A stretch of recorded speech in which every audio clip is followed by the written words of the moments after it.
since I see the number rising. But again, hello to everybody. Okay, I see some hands raised. Hello. If you would like to introduce yourself, the chat is disabled, but you can write where you're from in the Q&A. You can quickly write your institute or your name, which country are you from, what brings you to this particular webinar, what makes you excited. You can already start, or if you already have questions for our speakers, that's also amazing. We can already start taking questions. Okay, let's start.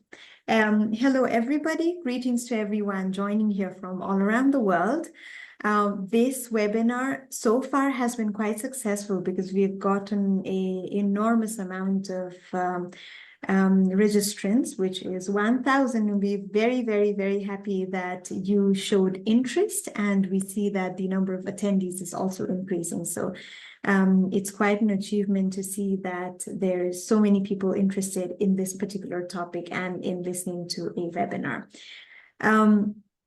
So welcome everybody. This is the 8th edition of Let's Talk Land webinar series of the G20 Global Land Initiative of the United Nations Convention to Combat Desertification.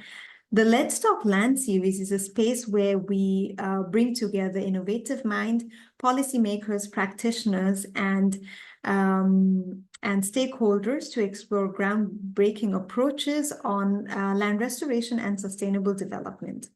I am Devashree Niraula, your host for today. I'm the Research and Outreach Specialist in G20 Global Land Initiative. Now, for those who are new to G20 Global Land Initiative or our work, or even Let's Talk Land, to give you a brief introduction, we started during the Saudi Arabian presidency of the G20 in 2020. So we were formally launched in November 2020 with a very big global ambition of 50% reduction of land degradation by 2040. We are hosted by unccd, as mentioned before, and we are in Bonn, Germany, and we have a very ambitious and global target. That's how we are currently working here with capacity building, and we're also working here with promoting best practices and good practices.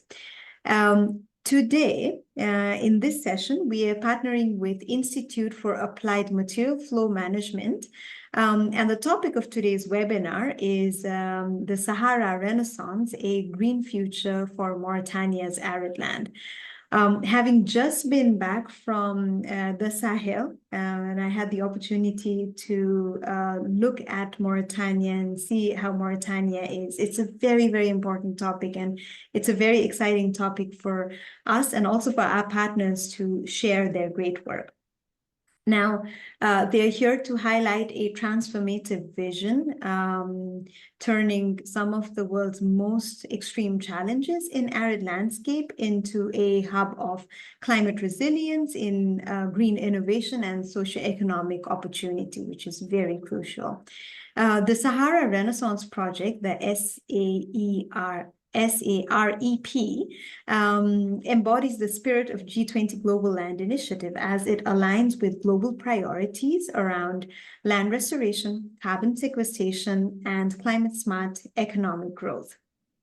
Today, we are joined here with our esteemed panel of speakers. Today, we have Professor Peter Heck, the visionary behind the SAREP, and a leading expert in circular economy and green development. We also have with us Ms. Morimi, a key strategist for carbon credit initiative within the SAREP, ensuring the project's alignment and international climate financing standards. We also have with us Mr. Abdel Aziz Dahi, who was the former Minister of Digital Transformation, Innovation, Modernization of Administration of Mauritania, who will be offering a local perspective on the project and the kind of transformation that the project promises and how that could look for the country of Mauritania. Now, we looking to engage in this conversation. This is not just a webinar where we'll be giving presentation, but we also expect you to come up with your questions, but to come up with your best practices that you know of. And we would really, really encourage a very engaging conversation with you. Please note that by the end of this webinar, you'll be receiving a certificate. All of the attendees will receive a certificate. And also this webinar is recorded, and this will be uploaded in a YouTube channel. So if you have to go back again, you could do that. Now, without a further ado on this, I would like to invite our first speaker. Can we go to the next slide, please? Mary? Yes, sorry.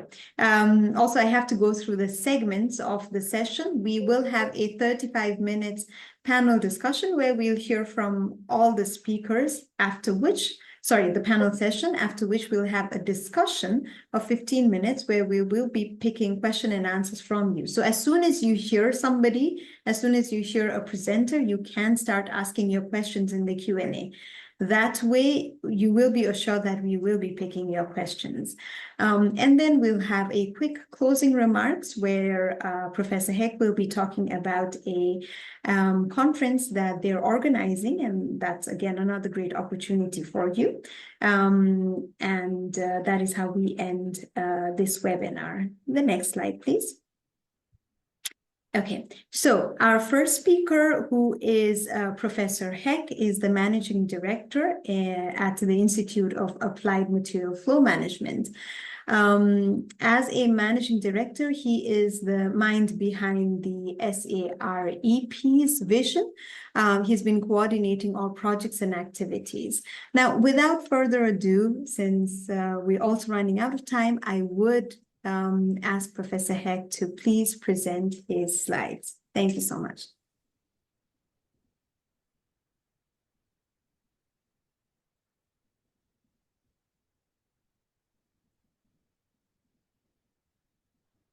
Oh, well, welcome everybody to this little webinar on a very interesting project. My name is Peter Heck, as introduced, and I want to give you a quick run through the very ambitious and large-scale project named Sahara Renaissance Project.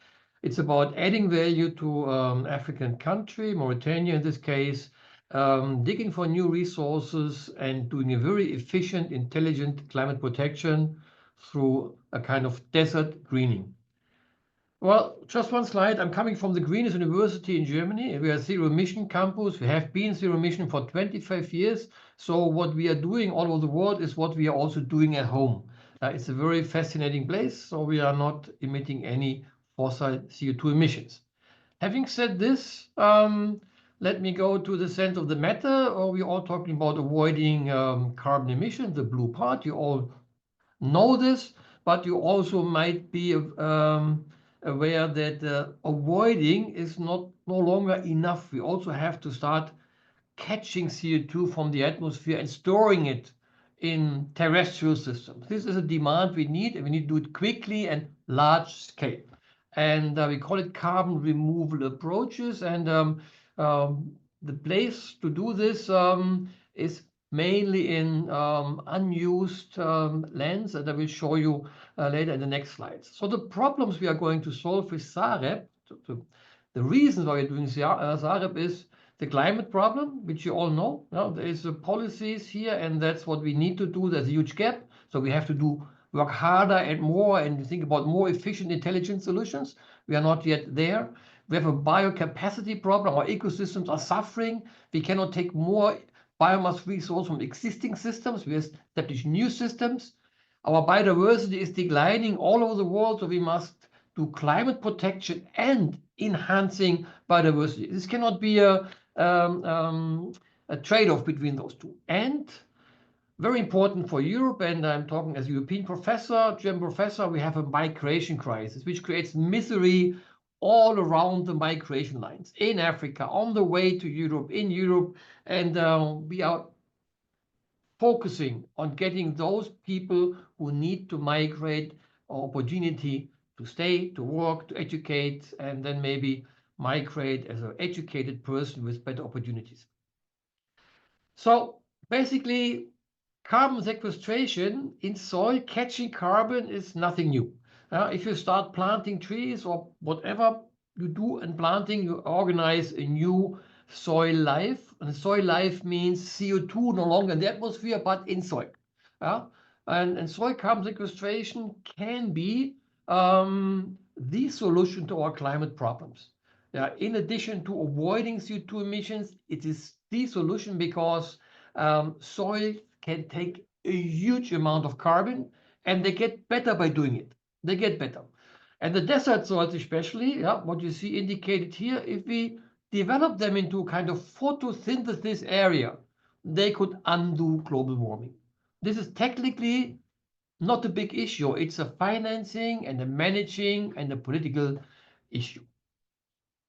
Well, a piece of desert land, and if you are from a desert area, you might not see a lot of value in this land. But if I look at this, I see solar energy.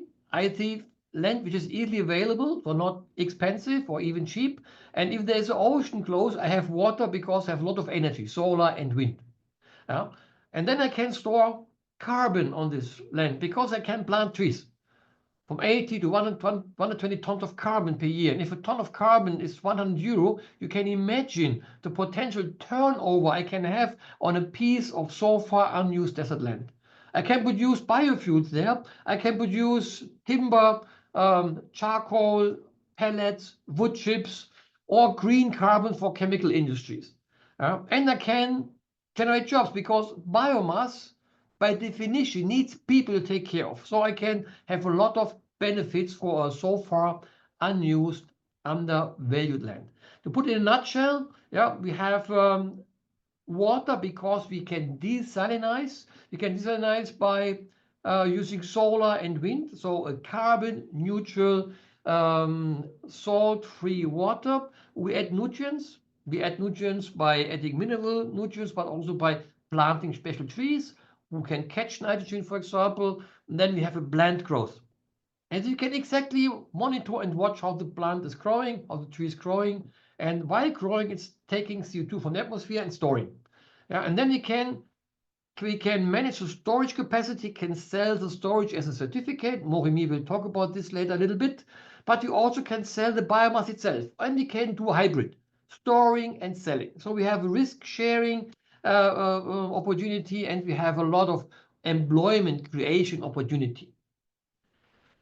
To put it in a more closer perspective, this is a tree. The tree has growth above the terrain, but also underground. So the roots are also important because they're also biomass, and biomass was former CO2. This we can map, we can exactly calculate, exactly measure it, and put it in a credit. And we can have a lot of secondary benefits like new soil biosinosis, means we have fungi, we have bacteria, we have roots, we have dead material, organic matter, which is accumulating. So this place is getting better and better while trees are growing.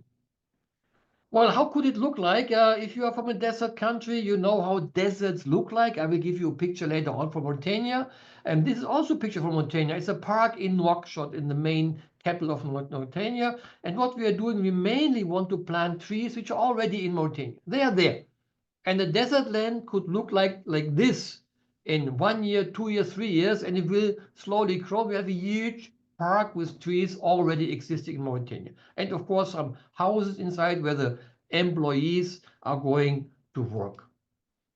Trees like acacia trees, thinking about maybe 30 kinds of trees, which we want to mix into this kind of plantation, which is supposed to store a lot of carbon dioxide as tree matter.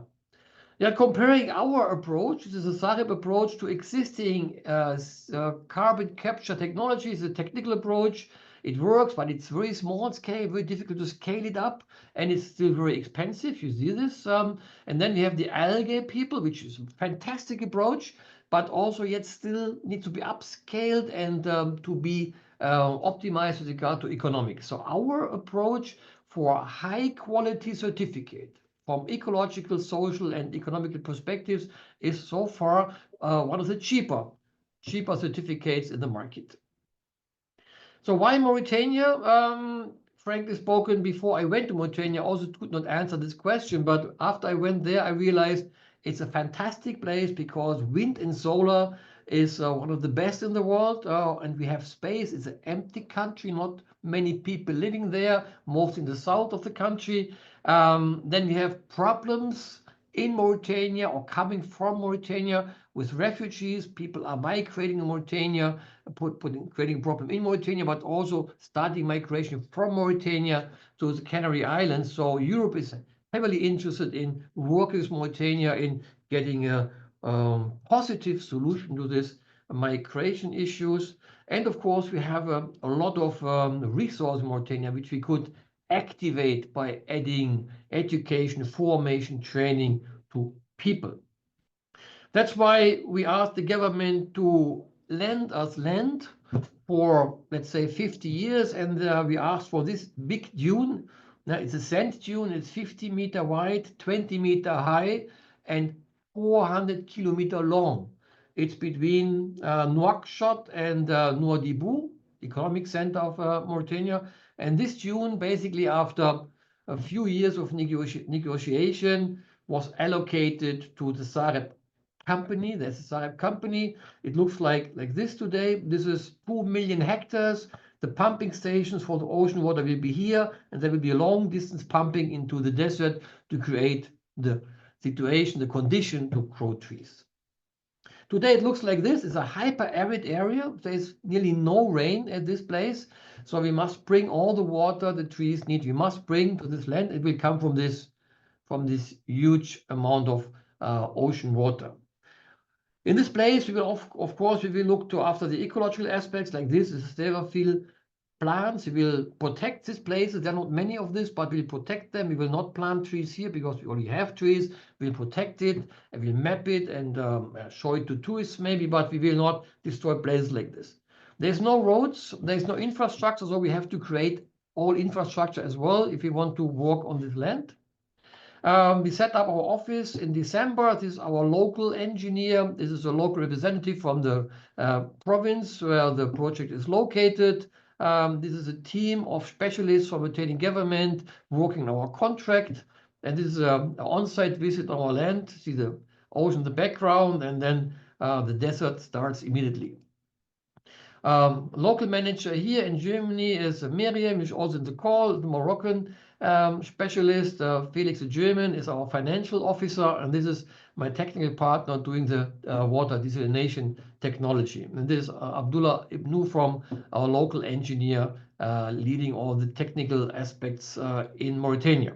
So what are we going to plant? We are planting trees just to store carbon, but we're also planting trees and bushes to store carbon and to produce, for example, bio-oil, fuel, or feed and food oil, protein, and, for example, biochar. This you all can make with jatropha. We have the jatropha specialists in our team.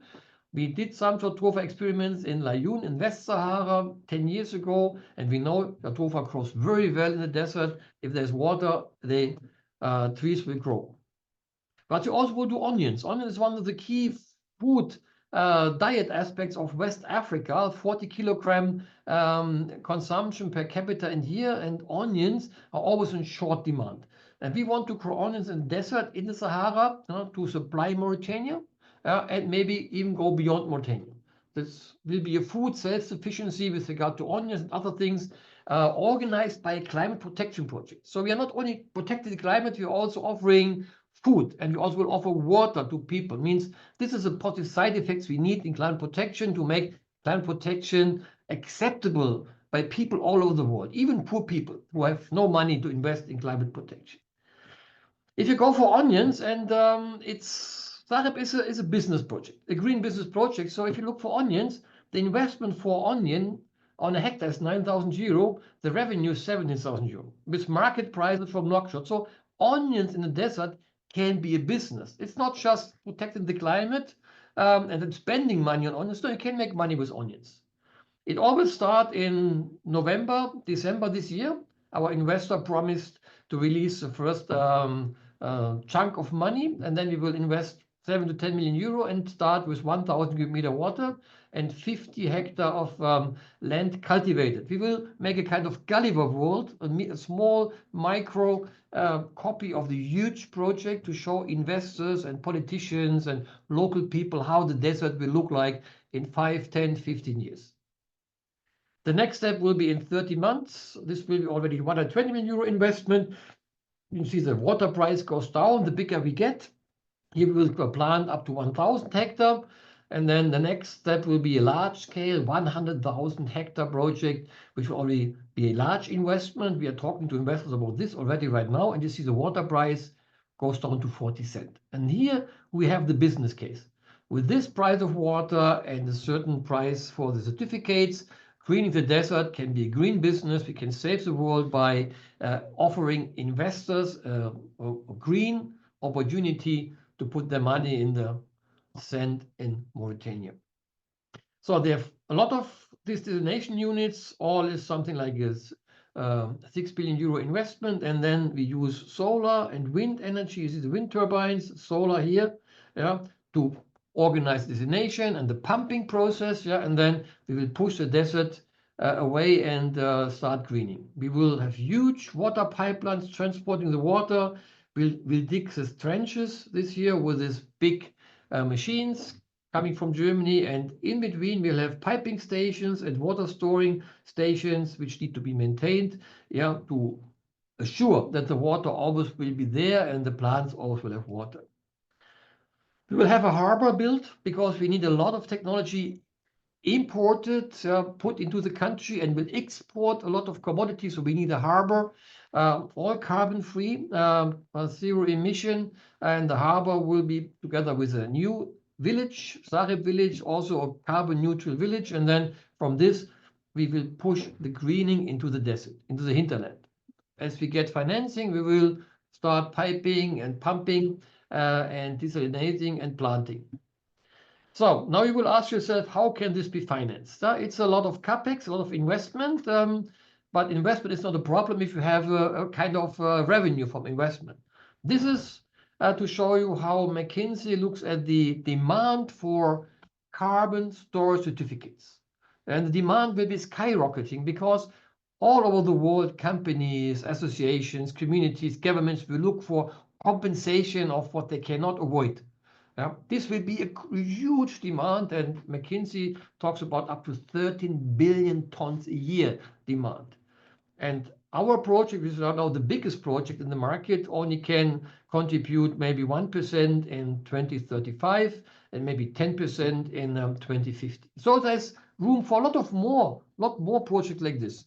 So if I can motivate you to copy, I'm happy to share our know-how.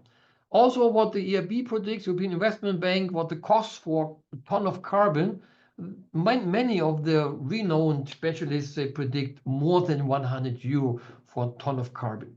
That's why we have a mixture of 65 to 150 euro per ton of carbon for the next 15 years as a base of our business plan for all of this.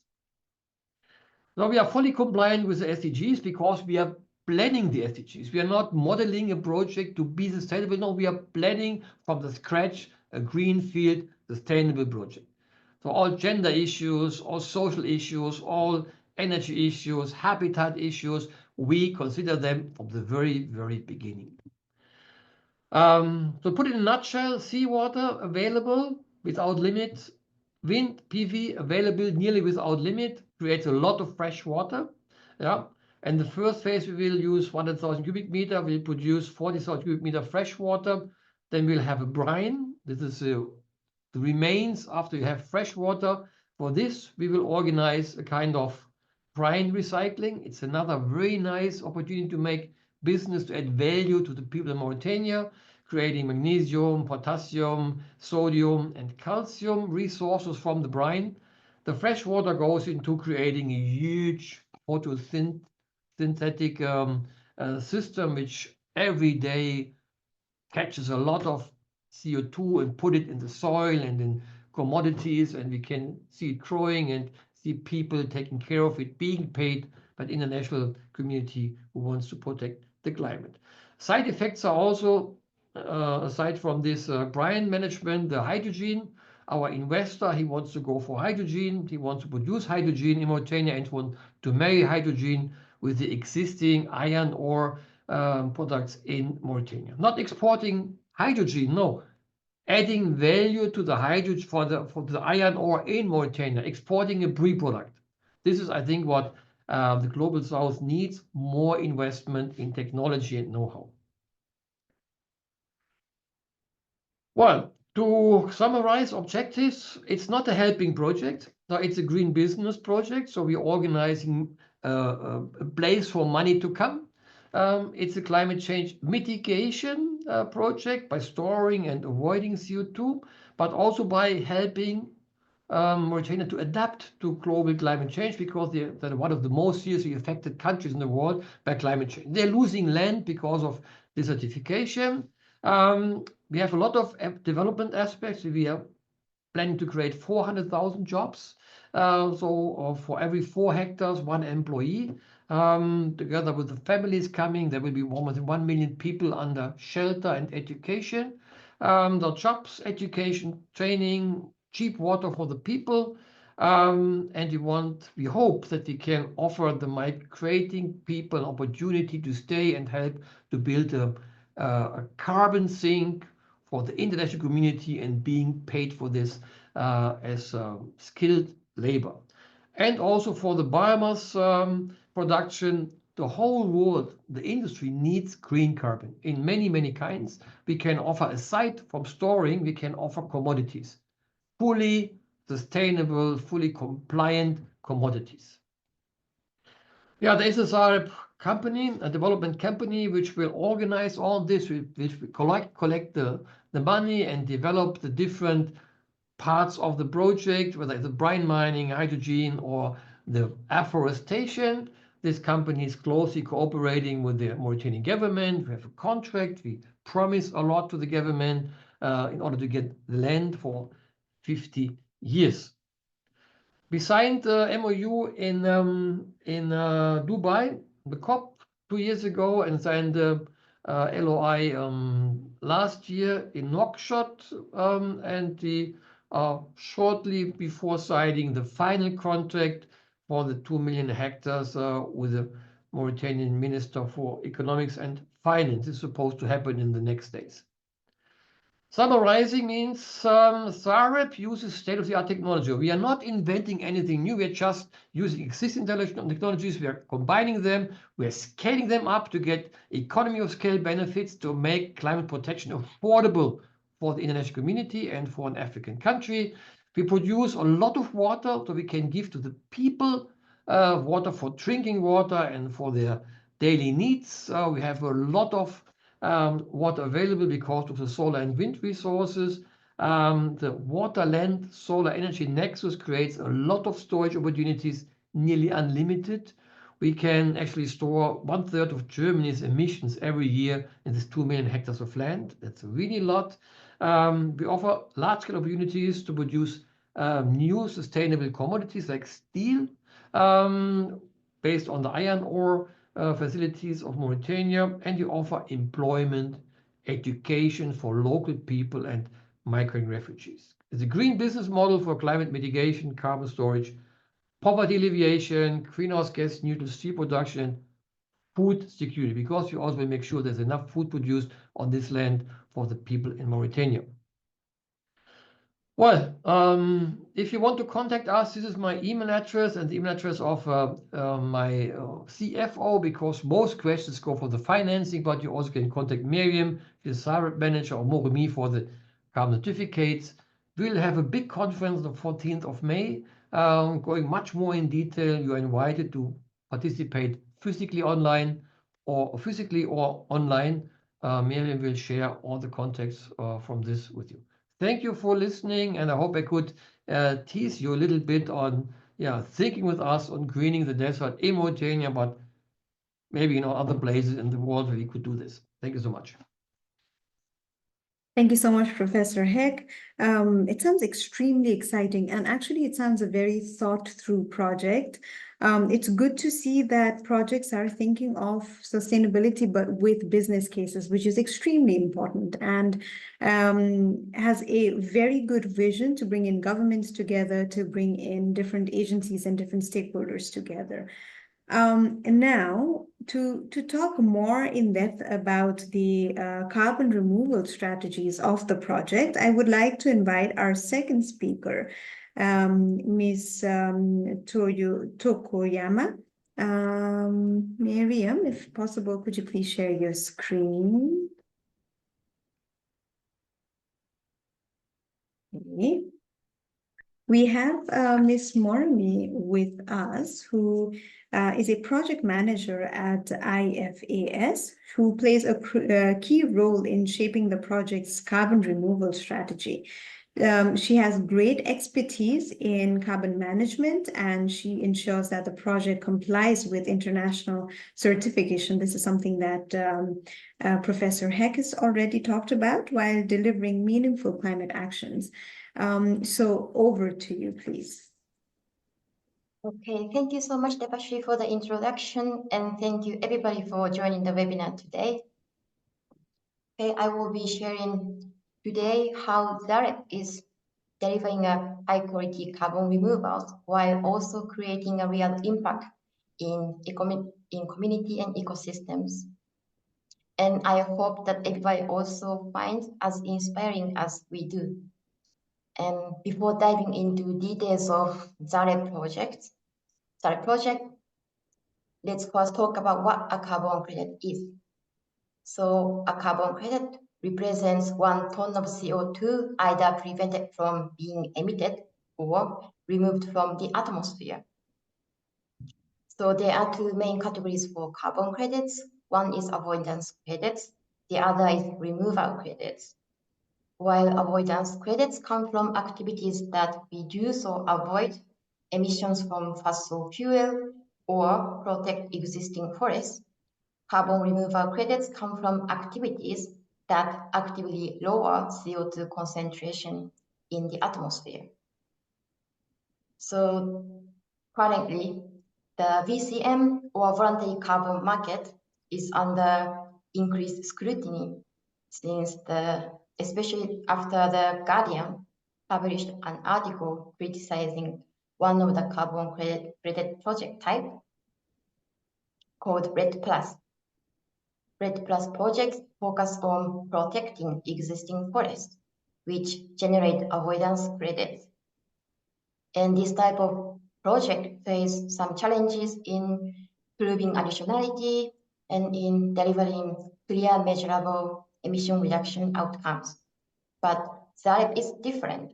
We plant trees in deserts where there are no trees existing. We are creating carbon removals. And the additionality is very clear in our case because without active planting and irrigation effort, there will be no trees developing in the desert by itself. And once we plant trees, the result is quite tangible. The result is clearly measurable. And what's more, SAREP is also delivering a wide range of core benefits. And those are the key differences. And today, less than 20% of carbon credits in the BCM are carbon removal credits. And as more companies commit to net zero targets and require more carbon removal credits, the demand is rising, but the supply still remains limited. So here, SAREP is helping to fill in that critical gap by delivering high-quality carbon removals. Okay, then next slide, please.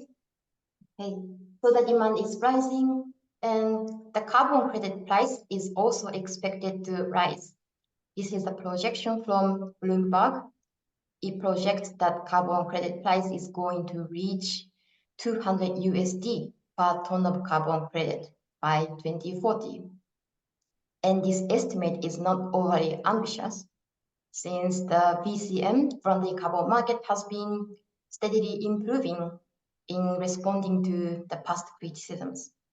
So what matters today in the VCM is delivering high quality, credible carbon credits. Next slide, please. Okay. So this is what we are going to do. We deliver high quality carbon removal credits. And how do we do this?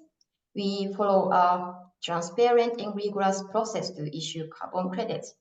This begins with careful groundwork, including site assessment, but also early planning. And we engage local stakeholders and, of course, incorporate input into our project design. Then we create project design document, which is reviewed by third-party validators. After validation is complete, our project is registered, then implementation begins on the ground. Of course, we monitor our project performance over that time, and these results will be checked by third-party verifier. Only after completing all these steps, carbon credits are officially issued. Next, please. We are currently evaluating several international carbon standards endorsed by ICLOA, International Carbon Reduction and Offset Alliance. And our goal is to align with the methodologies best suited for agroforestry in dry land regions, with strong focus on community development. As you see in the diagram, these represent the drafted global governance structure for carbon credit certification. At the top of this system is ICLOA. ICLOA endorses only the most credible GHG programs or standards, those that meet strict environmental and social standards.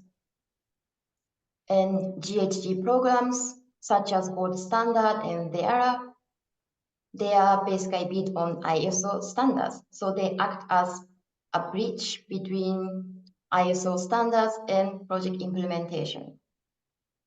And they provide additional rules, guidance, and tools that are aligned with ISO. Before any credits are issued, the third-party auditors validate our project design and verify our performance over time.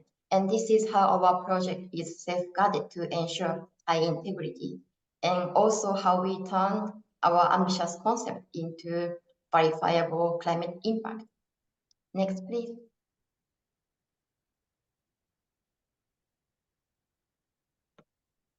Okay, so yeah, we also want to talk about benefits and impacts of SAREP project. And okay, one of the biggest challenge in afforestation projects is securing reliable water.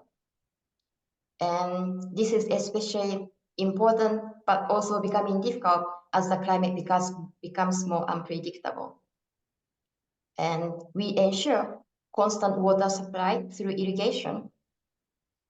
And yeah, this enables us to maintain tree health and also reduce mortality and also secure stable carbon accumulation. And another key advantage is that, okay, the additionality is clear. This was already explained, but our benefits go beyond carbon aspect. We also deliver a wide range of benefits in social and environmental area. And that includes access to drinking water and food through agroforestry system, and improve infrastructure, but also local job creation. And as a final remark, I would like to highlight that SAREP is more than a carbon removal project, but rather it's a climate adaptation strategy designed for vulnerable regions. In countries like Mauritania, communities are already facing harsh impacts of climate change. And that's why our focus goes beyond just generating carbon credits for offsets elsewhere. We use carbon finance as a means to support comprehensive climate adaptation in the regions where it's needed most urgently. While many other afforestation projects just focus on mitigation aspect in the left side and overlook importance of local resilience, SAREP addresses a wide range of climate adaptation needs, including water and food security, building drought-resilient ecosystems, and lowering the extreme temperature through vegetation cover, and so on. So by transforming a desert into climate resilient landscape that sustains food, water, and soil, SAREP supports both local communities but also ecosystems while tackling both mitigation and adaptation challenges. Thank you so much for listening. Thank you so much, Morimi. Again, as I said, it seems like the project is very thought out and there are many elements to it, which makes it quite interesting. And I'm very interested to see what happens, what is the timeline, what happens after a few years, because this looks like a very promising project. And I see that a lot of comments here asking if this project or the viability of this project in other countries as well. And that would be a question that we would take in the Q&A round. But okay, so last but not the least, this is, I would say, again, one of the exciting parts of talking to people or talking to different stakeholders. We, today with us, have our third speaker. We are honored to have with us Mr. Dahi. This is Mr. Abdel Aziz Dahi, the former Minister of Digital Transition, Innovation and Modernization of Administration in Mauritania. He will be offering us a local perspective of the project's transformation in Mauritania itself.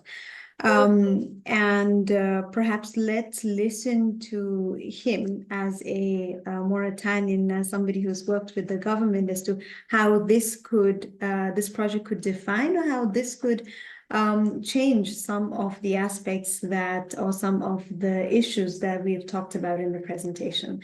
Over to you, please, Mr. Dahi.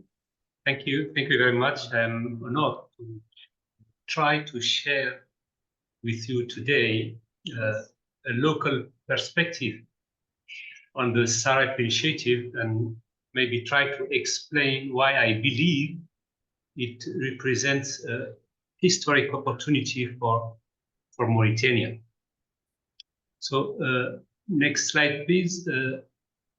Mauritania, maybe let me just start by highlighting the extraordinary potential of my country. Mauritania offers 4 distinct ecological zones: the coastal area, the river zone, the Sahel, and the arid desert interior. We have massive natural resources: iron ore, gold, copper, and oil and gas. We have also a coastline rich in fisheries with over than 1.8 million tons of captured potential, over 130,000 hectares of irrigable land, and 30 million head of livestock. So next, please. Most of our food is imported, and the potential remains largely underutilized. This is where I think SAREP can be really a game changer for Mauritania. Why? Why SAREP matters for Mauritania? Because, and I think Professor Heck explained that we are facing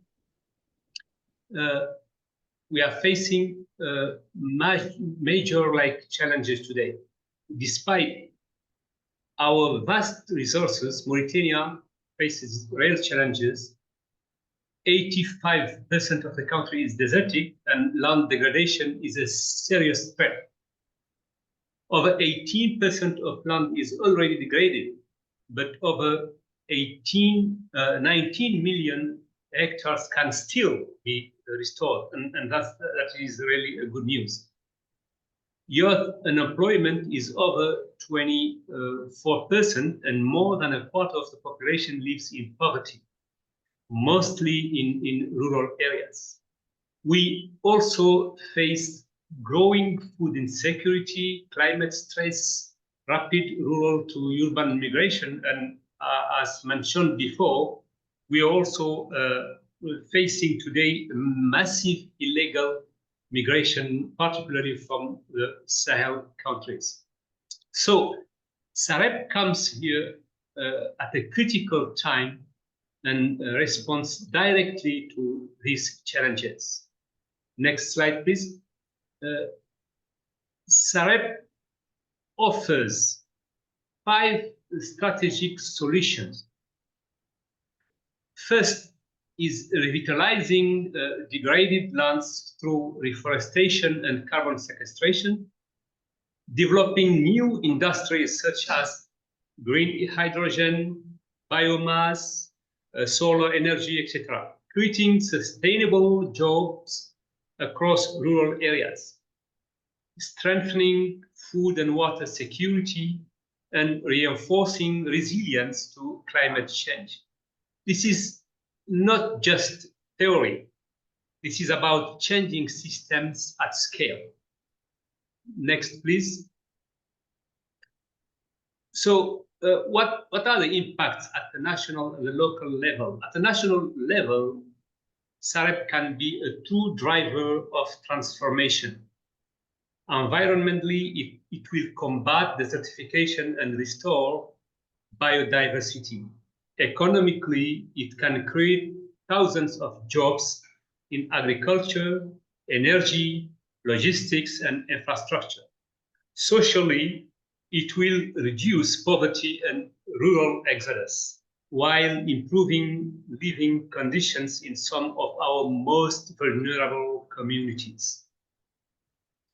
Next, please. At the local level, maybe let's talk about the local impact. Wherever SAREP is implemented, communities will see real improvements. Access to new farming opportunities and renewable energy, better water supply systems, skill building programs, particularly for women and youth, and new businesses in logistics and green agriculture. This means real, visible change in people's life, new hopes, new skills, and new markets. Next, please. This is in the country. So in conclusion, maybe, because we don't have more time, SAREP is a visionary initiative, and thanks to Professor Peter for doing this wonderful project. This project aligns perfectly with Mauritania's priorities, which are food security, resilience, green growth. As a Mauritanian, I believe SAREP will not only bring growth, but also dignity and hope to our people. We are proud to contribute to this effort, and I look forward to working with all of you to make this shared vision a reality. Thank you very much again. Thank you so much, Mr. Dahi. Quite interesting to hear your perspective on this as well. I will put this quotation as a mark, which is you mentioned that this is not about changing, this is not just about theory, but this is about changing system at scale. And actually it looks like that. Now we go to our question and answers round, where we will be picking a lot of questions from what you've asked. So if you still have questions for our colleagues here, for the panel here, please start writing your questions in the Q&A and we'll pick it up. But for this round, I would like to ask Miriam to please ask questions to our panelists and to also engage. Perhaps we can also hear from Miriam, your introduction as well, because we haven't given you the stage. Over to you, Mary. Hi, everyone. Thanks for attending this webinar. Yeah, we've had quite a lot of questions, so I would really thank you for all your participating and your interest in this topic. Yeah, my name is Morimi Tokuyama, and I'm the project coordinator of SAREP, so I'm from Morocco as well. And yeah, and I will be asking some of the questions that you sent to us. So I guess I have a first question to Morimi. It's about carbon credits. It's from someone. Sorry, I didn't see the person's name, but yeah. How tall should the trees be in order to count as carbon credit, and how do you deal with this lag phase between offering carbon credits and the trees, if they are big enough to count as a credit or not? Okay, I'm not sure if the technical details, I think I cannot provide in this round so much, but then, of course, we are selecting the tree species that adapt in the drought resilient species, so that we also select the species that grow well in this desert condition, so that we can expect, of course, the good enough amount of growth in the first few years. So I think selecting species will be key for estimating how much amount we could issue. Okay. Yeah, and then the next question is, sorry, maybe to Mr. Dahi. Sorry, this is just what they say. Do you carry out mine closure for most, especially in the abandoned mine, as a way forward for sustainable and responsible mining in Mauritania? Sorry, can you repeat the question, please? This is about the abandoned mining places in Mauritania. So he said, are you still carry out mine closure for most abandoned mine as a way forward for sustainable and responsible mining? Yes, definitely. But I think it's a question that has to be addressed to the authority in Mauritania, not for me. But I think definitely that the government is aware of all these issues and will take like the best measure to address these challenges. Maybe a question for Professor Heck would be, what are the biggest challenges that you faced so far in implementing SAREP in Mauritania? The first obstacle you have is that you should not listen to the usual negative people. Because if you see what people they are daring to do, then normally they are not performing at their best. So we have to be optimistic, and we have to look into science, what science offers and solutions, and then transfer these solutions to places in the world, and then communicate to local people who are positive. And then you must create a kind of nutritious ground. Like when I talk to Aziz Dahi, who is also speaker here, and to his friends, I slowly establish a kind of network of confidence. Yeah, so we know we are all working from different angles for something good. And we can even organize a kind of business which keeps the project running after we are all long retired. So, and the obstacles you meet basically is economists who do not know those projects, or agronomists who never did irrigation of trees in the desert. So that's why you have to mix different specialists to create a knowledge hub, which assures that this project is sound scientifically, technically, economically. And this has been my work for the last 3.5 years. And I'm happy that we're now at the stage we'll start implementing end of the year, and we have a proof of concept, 50 hectares, so we can show that trees are growing in the desert, that they need a certain amount of water, that the water is available, free of carbon emissions because solar and wind, that we create the jobs, that Mauritanians will be able to maintain the systems, that we can train, educate, formate these people, and that they can have a lot of opportunities in doing this. So now we're at the stage that we start. And starting means proving. And when the proof is going to be organized, more and more of these negative people will come and say, oh, can I be part of the train? Can I hook up my wagon? And then, yes, you can. We are already there, and now you can add your know-how to ours, your money to ours, your employment potential to ours, and then it will be bigger and bigger. We started, but the young generation will end it. Okay, thank you, Professor Heck, for your answer. Another question maybe for Mr. Dahi. How can we leverage partnership and innovative financing and community-led models to develop available land in areas where capital is lacking? Thank you again for this question. I think that in all its aspects, this project is an innovative project, even in the financing, financing side of this project.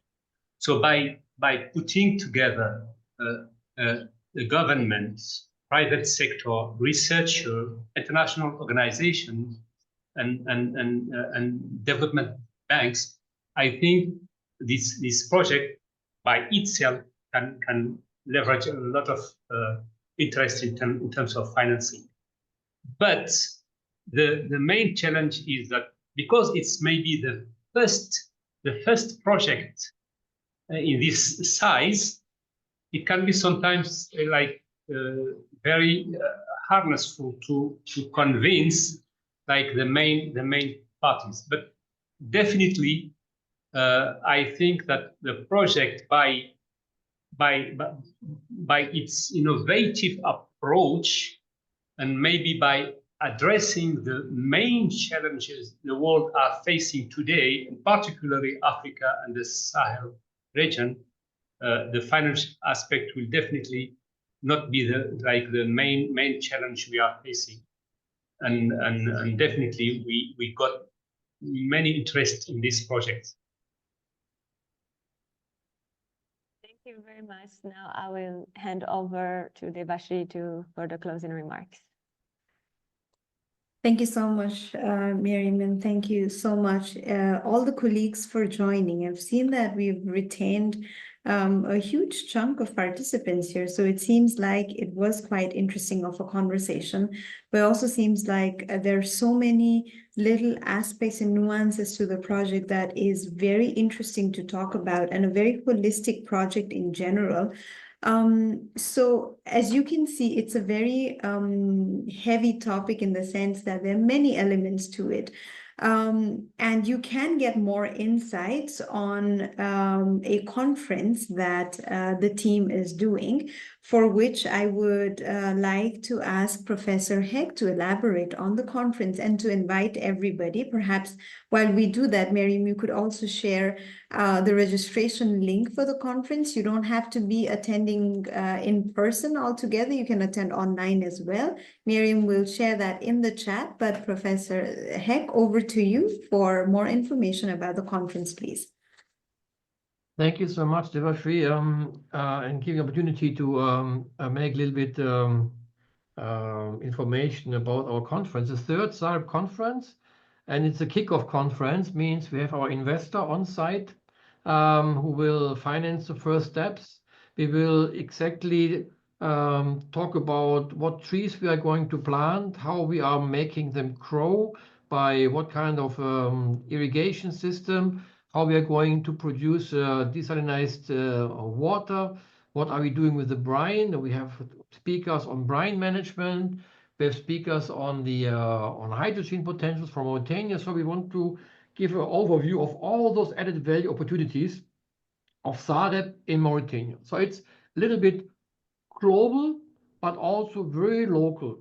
Means what of all this knowledge can we use in Mauritania to make Mauritania economically a better place, or also educationally a better place, environmentally a better place.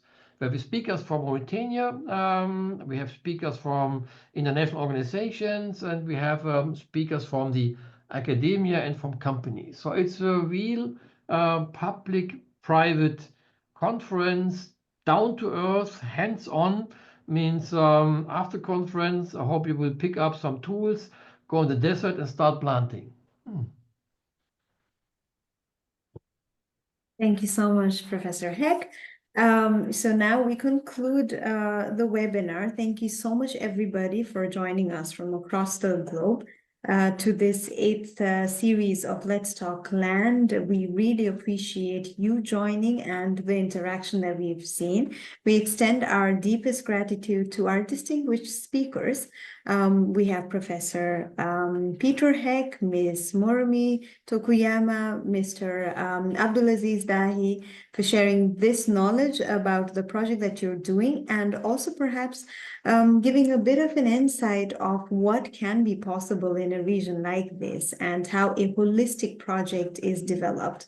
So also special thanks to the IFAS, the Institute for Applied Material Flow Management, for their collaboration in bringing this event up. Now we also encourage everybody to check out the link to register, to share it amongst colleagues. I'm also getting messages from colleagues who are from Mauritania. So those who are from the region, please do apply and see, because one important thing that we've always noticed is its participation of researchers, participation of stakeholders, and those who are from the region, because we want to know your insights as well. There could be that we might have missed something in the project. I'm not saying that, a project can be completely perfect, but I'm pretty sure that our team here will be very happy to hear from you, hear from your experience, and a bit of a knowledge sharing. That is it from our end. As I said before, everybody will be getting a certificate from our end, and please stay tuned for another Let's Talk Land series, and I hope we meet again. Thank you so much, colleagues. Goodbye. Goodbye. Thank you. Thank you. Bye.